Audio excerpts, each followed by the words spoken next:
नमस्कार दोस्तों स्वागत है आप सबका आपका अपना YouTube चैनल सूरज शाहदेव में। मैं हूं सूरज शाहदेव। दोस्तों आज हम इस वीडियो के माध्यम से फिर से एक बार बंगाल चुनाव के बारे में आपसे बात करने के लिए आए हुए हैं और आज हम लोग बात करेंगे कि क्या ममता बनर्जी दूसरी विधानसभा से भी चुनाव लड़ सकती हैं और क्या उनको रोकने के लिए बाबुल सुप्रियो को भी उतारा गया है। दोस्तों जी हाँ, इसी के बारे में हम बात करेंगे आज कि भाजपा ने अपनी तीसरी और चौथी जो लिस्ट है उन उम्मीदवारों की तीसरी और चौथी लिस्ट को जारी कर दिया है। भाजपा ने जहां पहले लिस्ट में 57 उम्मीदवारों का नाम की घोषणा की थी, तो वहीं तीसरे चरण के लिए 27 सीटों की घोषणा की है और चौथे चरण के लिए 36 सीटों की भाजपा ने घोषणा कर दी है। अब तक भाजपा ने कुल टोटल 120 सीटों के लिए अपने उम्मीदवार को घोषित कर दिया है, पहला, दूसरा, तीसरा, चौथा चरण के लिए। अगर हम तीसरे या चौथे चरण को भाजपा के उम्मीदवारों को देखें दोस्तों, तो हम यहाँ देखते हैं कई आश्चर्यजनक चीज़ें इन उम्मीदवारों की घोषणा पर देखने को मिलती है, जिनमें से एक है भारत सरकार में अभी केंद्रीय राज्य मंत्री हैं बाबुल सुप्रियो, जो आपके आसनसोल से एमपी हैं और केंद्र सरकार में वो मंत्री हैं। तो वही अगर हम बात करें तो राज्यसभा सदस्य है स्वपन दास गुप्ता, उन्हें भी विधानसभा के चुनाव लड़ाया जा रहा है। तो वही लॉकेट चटर्जी जो सिटिंग एमपी है, उन्हें भी इस विधानसभा चुनाव के लिए टिकट उतारा गया है। वहीं अगर हम और एक विधायक सांसद की बात करें तो वह निशित प्रामाणिक हैं जो एमपी है, उन्हें भी दिरहाटा के लिए भाजपा ने अपना विधानसभा में उम्मीदवार बनाया है। वहीं अगर हम बात करें दोस्तों तो इकोनॉमिस्ट अशोक लाहिड़ी हैं, जिसे अलीपुरद्वार से उनको मंत्री भाजपा के लिए उम्मीदवार बनाया गया है।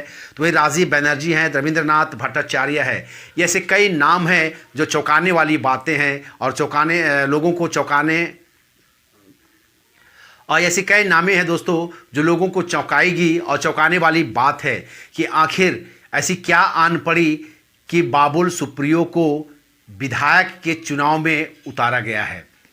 तो यह दोस्तों ऐसा कहा जा रहा है, या एक रिपोर्ट जो आ रही है वो यह रिपोर्ट है कि ममता बनर्जी जब से चोटिल हुई हैं तब से उसको नंदीग्राम में चुनाव लड़ने में अब आशंका व्यक्त हो गई है, क्योंकि वह जान रही है कि अब हम नंदीग्राम में धुआंधार प्रचार नहीं कर सकते हैं, व्हील चेयर में बैठ करके वहाँ धुआंधार प्रचार नहीं कर सकते हैं, जिसके कारण वहाँ शुभेंदु अधिकारी उन पर भारी पड़ सकता है।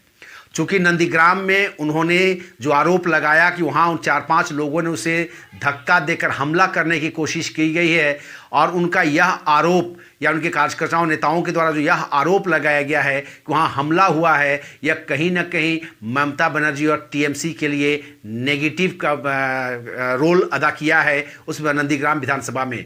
वहाँ के लोग ऐसे बयानों से भड़क गए हैं, उन्हें लग रहा है कि नंदीग्राम को पूरे देश में बदनाम करने की एक सोची समझी साजिश रची गई है। इस बात से वहाँ के जो मतदाता हैं वो काफ़ी नाराज़ हैं। इवन वहाँ के मुस्लिम मतदाता भी हैं जो उनसे नाराज है या वो ममता बनर्जी से दूर जाने की बातें कर रहे हैं। कई मीडिया चैनलों में लोगों ने वहाँ से खुलकर रिपोर्ट दिया है कि हमें यहाँ जोगी की तरह मुख्यमंत्री चाहिए। उन्होंने कहा है कि हमें यहाँ भाजपा की सरकार चाहिए। उन्होंने कहा साहब कि देश में भाजपा की कई राज्यों में सरकारें हैं, क्या उन राज्यों में, जैसे उन्होंने कहा कि वहाँ के लोगों ने जो कह रहे थे कि गुजरात में भाजपा की सरकार है, तो आपका हरियाणा में भाजपा सरकार है, यूपी में भाजपा सरकार है, मध्य प्रदेश में भाजपा की सरकार है, कई राज्यों में भाजपा की सरकार है, और क्या वहाँ मुस्लिम नहीं रहते हैं?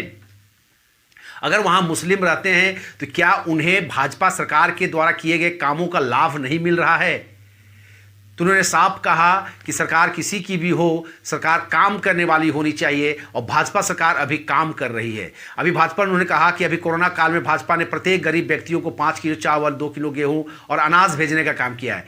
क्या उन अनाजों का या उन लाभों का मुस्लिम मतदाता क्या लाभ नहीं उठाए हैं? मोदी सरकार ने तो हिंदू मुस्लिम करके उनको नहीं बांटा है। मोदी सरकार ने, उन्होंने कहा, वहाँ के मुस्लिमों का कहना है कि मोदी सरकार ने कोरोना काल में गरीबों के खाते में 500 से लेकर 1000 रुपये भेजने का काम किया है।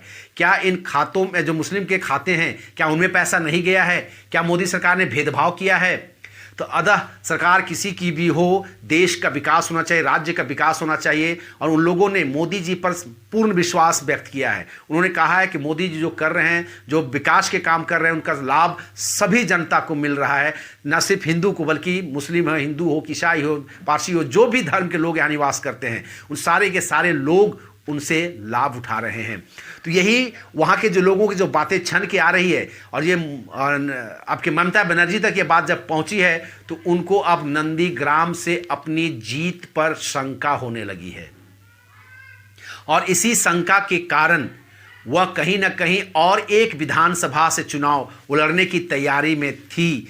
वो जो विधानसभा क्षेत्र था दोस्तों, वह है टॉलीगंज, जिसमें कहा जाता है कि वह टीएमसी के लिए सबसे सुरक्षित विधानसभा क्षेत्र है। अभी वहाँ टीएमसी के विधायक है, 3 बार से अरूप जी हैं वहाँ पर विधायक हैं, जो वहाँ 3 बार से उसका प्रतिनिधित्व उस विधानसभा क्षेत्र कर रहे हैं।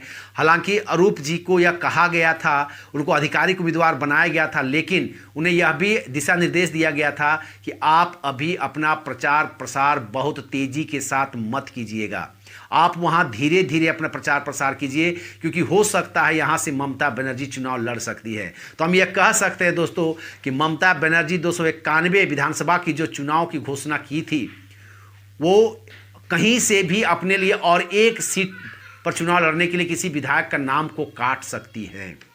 और इस चीज़ का अनुभव जब भाजपा को हुआ तो भाजपा ने पहले ही टॉलीगंज से भाजपा के दिग्गज सांसद, पुराना सांसद और अनुभवी सांसद बाबुल सुप्रियो को वहां पर उतार दिया है। जी हाँ, भाजपा का बंगाल में सबसे विश्वसनीय और वफादार में अभी अगर कोई नेता है तो वह है बाबुल सुप्रियो हैं। जब भाजपा के वहाँ 2 सांसद होते थे तो वहाँ से एक सांसद आपके बाबुल सुप्रियो हैं, और उनके दोनों बार ही चुनाव में जब टीएमसी की वहाँ हवा बह रही थी, उस हवा में भी उन्होंने वहाँ जीतने का काम किया था और संसद पहुँचे थे। इस बात से खुश होकर भाजपा की मोदी सरकार ने उन्हें अपने मंत्रिमंडल में जगह दी थी, पहली बार भी जगह दी थी और इस बार भी जगह दी है। तो इसलिए अगर ममता बनर्जी टॉलीगंज से चुनाव लड़ने की तैयारी करेंगी तो उसके सामने एक दिग्गज नेता जो बंगाल में बहुत ही ज़्यादा फेमस हैं, वो वहाँ पर गायक रहे हैं। और चूंकि हम जानते हैं बंगाल में लोग एक्टर हो या गायक हो, इन लोगों को बहुत श्रद्धापूर्वक देखते हैं, श्रद्धा की नज़रों से देखते हैं। उनमें से एक बाबुल सुप्रियो है। और अगर बाबुल सुप्रियो टॉलीगंज से चुनाव लड़ेंगे और वहाँ ममता बनर्जी चुनाव भी लड़ती है तो ममता बनर्जी के लिए नंदीग्राम से भी ज़्यादा डेंजरस टॉलीगंज होगा दोस्तों। वहाँ निश्चित है कि बाबुल सुप्रियो ममता बनर्जी को पटकने में कामयाब हो जाएंगे। तो दोस्तों दूसरी बात यह कहा जा रहा है कि बाबुल सुप्रियो जो है भाजपा के सबसे पुराने और कदावर नेता हैं बंगाल में। तो उन्हें ऐसा कहा जाता है कि हो सकता है मुख्यमंत्री के उम्मीदवार के तौर पर भी बाबुल सुप्रियो को देखा जा रहा है, क्योंकि अभी जो शुभेंदु अधिकारी वहाँ पर भाजपा ज्वाइन किए हैं, उन्हें मुख्यमंत्री का उम्मीदवार तो नहीं बनाया जा सकता है। हो सकता है उन्हें वहाँ पर डिप्टी सीएम का पद दिया जाए, लेकिन मुख्यमंत्री के नाम पर जो अब चर्चा हो रही है, ऐसे भी चर्चा हो रही थी इनके नाम की, वहाँ 2 ही 3 कैंडिडेटों पर चर्चा हो रही है। उनमें से बाबुल सुप्रियो और आपके वहाँ के भी अध्यक्ष हैं घोष जी हैं, उनका नाम वहाँ पर चर्चा चल रहा है। और इन दोनों में से सबसे ज़्यादा चूंकि ये मंत्री रह चुके हैं केंद्र में, तो इनके पास अनुभव भी हो गया ही है और भाजपा के यह विश्वसनीय आदमी भी हैं। इसलिए मुझे ऐसा लग रहा है कि भाजपा इस बार अगर सत्ता में आ गई तो उन्हें मुख्यमंत्री का दावेदार पेश कर सकती है। चूंकि भाजपा को जिस प्रकार से तृणमूल कांग्रेस में भगदड़ मच गई है, उसके नेता हो, कार्यकर्ता हो, विधायक हो, मंत्री हो, सांसद हो, सब पार्टी छोड़कर भाजपा ज्वाइन कर रहे हैं। इसे भाजपा का जो अंदरूनी सर्वे है, उस सर्वे ने भाजपा को यह आभास हो चुका है कि हम यहाँ पर सरकार बनाने जा रहे हैं। और भाजपा को जो आभास है, जो सर्वे रिपोर्ट है दोस्तों, उसमें भाजपा को 200+ सीट मिलने की संभावना व्यक्त की जा रही है। इसलिए भाजपा अभी से ही मुख्यमंत्री बनाने के लिए उम्मीदवारों पर चर्चा करना शुरू कर दिया है। और उसी के नाते भाजपा अभी जो सांसदों को जो वहाँ उतार रहे हैं, उसमें जो बाबुल सुप्रियो भट्टाचार्य हैं, बाबुल सुप्रियो को जो वहाँ उतारने जा रहे हैं, उसी की एक कवायद लग रही है दोस्तों। तो दोस्तों, तो बंगाल चुनाव इस बार देखना बहुत दिलचस्प होगा। कहीं ममता बनर्जी को भाजपा घेर कर मारने की पूरी तरीके से नीति बना चुके हैं। राजनीतिक यानी कि चुनाव हराने की नीति, गोली बारूद मारने की नहीं दोस्तों। उन्हें घेर कर चुनाव में हराने की जो नीति है, भाजपा के दिग्गज नेता या भाजपा के चाणक्य जो माने जाते हैं अमित शाह रच चुके हैं। तो दोस्तों अगर ममता बनर्जी नंदीग्राम छोड़कर टॉलीगंज जाती है तो वहां पर भी उनकी हार निश्चित है। अगर वो कहीं और भी चुनाव लड़ने की घोषणा करेंगी तो भी भाजपा उसे हराने की नीति, क्योंकि भाजपा अभी पूरा जितने सीटों में चुनाव लड़ेगी उसकी घोषणा नहीं की है, वो देख कर घोषणा कर रही है कि कहां पर कौन सा कैंडिडेट किसको हरा सकता है, किसको पटकनी दे सकती है। ममता बनर्जी का अगला दांव क्या होगा, इन सारे दांवों को सोचकर समझकर ही भाजपा वहां अपने कैंडिडेटों को उतार रही है दोस्तों। दूसरी बात दोस्तों यह है कि हमने पहले एक फोटो शेयर किया था जिसमें मैंने कहा था कि ममता बनर्जी का ये जो बैंडेज और फुटबॉल वाला या व्हील चेयर में जो बैठकर जो फोटो है, सहानुभूति प्राप्त करने के लिए वो इसका इस्तेमाल करेगी और इसका इस्तेमाल वहाँ पूरी तरीके से शुरू हो चुका है। बंगाल में चारों ओर होर्डिंग में ममता बनर्जी व्हील चेयर पर बैठ करके बैंडेज लगाई हुए पैर के साथ वो फोटो अपनी खिंचाई और चारों तरफ ये फोटो होर्डिंग में लग चुके हैं और वो सहानुभूति प्राप्त करने के लिए सब कर रही है। लेकिन जहाँ तक मुझे समाचार मिल रहे हैं दोस्तों से, यार वहाँ के लोगों से बात करते हुए, पत्रकारों से बात करते हुए, तो उनका साफ साफ कहना है कि ममता बनर्जी का यह ढोंग या नाटक या पाखंड लोगों को समझ में आ गया है। ममता बनर्जी का अगर वहाँ पर हमला किया गया था, पैर टूट गया था, तो क्या उनका प्लास्टर 2 ही दिन में काट कर उन पर बैंडेज लगा दिया गया है? वहाँ के बंगाल के लोगों का कहना है आखिर वह कौन सा डॉक्टर है जो प्लास्टर जो किया था, वहाँ पर उनका हड्डी टूट गया था, उसको प्लास्टर करके 2 ही दिन में वो हड्डी को जोड़ दिए और बैंडेज लगाकर उनको मैदान में उतार दिया गया था। उनका हमें पता दिया जाए ताकि हम कभी भी किसी को अगर पैर टूट जाए और 2 ही दिन में हड्डी जोड़ना हो तो उस डॉक्टर के पास भेजे। यानी कि उन डॉक्टरों पर भी कटाक्ष किया जा रहा है, ममता बनर्जी पर भी कटाक्ष किया जा रहा है। यानी कि ममता बनर्जी की जो सहानुभूति लेने की जो रणनीति है वो पूरी तरीके से फेल हो चुकी है दोस्तों। अतः मैं ऐसा कह सकता हूं दोस्तों कि अब भाजपा को वहां आने से कोई नहीं रोक सकता है।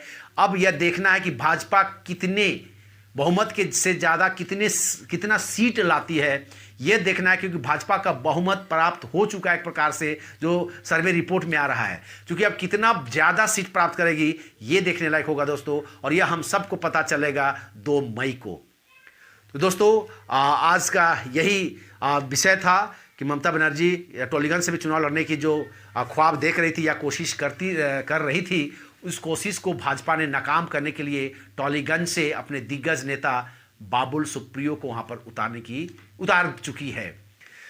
तो दोस्तों अगर यह वीडियो आपको अच्छा लगा हो तो इस वीडियो को अपने दोस्तों के साथ जरूर शेयर करें और वीडियो को जरूर लाइक करें दोस्तों। तब तक दोस्तों नमस्कार, जय हिंद।